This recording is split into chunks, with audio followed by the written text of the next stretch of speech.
Guys, they actually made an Among Us show that's actually pretty good. I'm trying to run away from the killer right now. Oh my god! On June 15th, 2018, a little developer called Intersloth released a game on iOS and Android, and eventually on PC later in that same year around November. It did not gain that much of an attraction until a virus came around and forced everyone to stay in their homes. And eventually, the Twitch gaming community found this game called Among Us! And it became a huge sensation, and you already know the history about this game, so I'm not going to repeat it again. Now, on June 2024, E3... Wait a minute, that's not it. Let me check my notes. The Summer Games Fest, hosted by Jeff Keighley, who likes... You guys ready? Special games.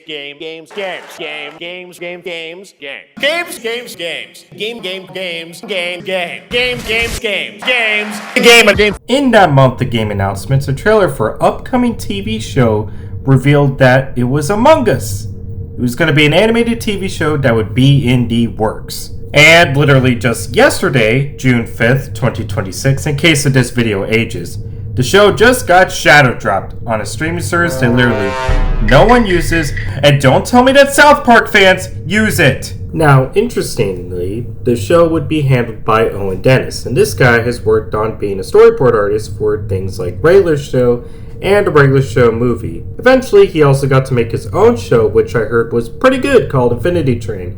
But sadly, after 4 seasons, which was supposed to be 8 seasons, it got canned by the network. If you're interested in checking this guy's stuff out, then I'll check out this animation that he made that is on YouTube called Galactitron First Contact. He also was an executive producer for this indie movie called AJ Goes to the Dog Park. And after watching the trailer, this actually seems like something I want to check out. I'm going to actually check this out eventually after I finish making this video.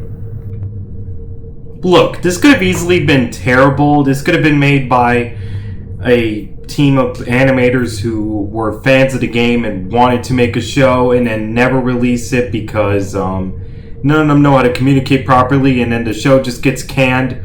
Or even worse, it could have been like this. Crash Bandicoot? What? What is happening? What is happening? This is disgusting! I could just easily just have like done this for content and basically just like force myself to watch the Among Us TV show. But like, after watching the first episode, I ironically was actually getting into it. And after watching more of the episodes, I was actually kind of getting into it. I was rooting for characters. I was rooting for lore. Oh my god, Black is a baddie. Like, oh my god, Black is a literal baddie. Now here's the synopsis of the Among Us TV show. You've played the game. It's basically Among Us. It's an Among Us TV show. Of course they were going to do the basic game mechanics. For the most part, the show follows its continuous story pretty well in a way that's just like the video game. You wouldn't want this show to work in a way that is like multiple episodes, each with its own story that somewhat feels repetitive in the same way. So having one story followed through 10 episodes is kind of the best way for this show to function as a Among Us adaptation. If you were expecting this show to have some pretty sus things happen in this show, well, you bet your ass they have some pretty sus things happening in this show. For example, in episode 2, they had a repeated joke going on about how hot the blue character is, and after finishing the episode, I kinda agree. That blue character is hot. Wow, your equipment is so new. All Mira gave me is a crappy microscope I have no use for. I find that many of the sciences are underfunded. Everyone wants to give money to some abstract concept of innovation, but they rarely want to put in the work and financing towards a better understanding of our world. Swoon.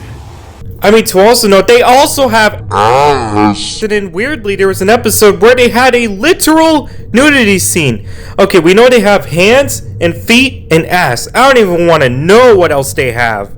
Oh, if you thought that was sucks, look what Angry Birds was doing back in 2016.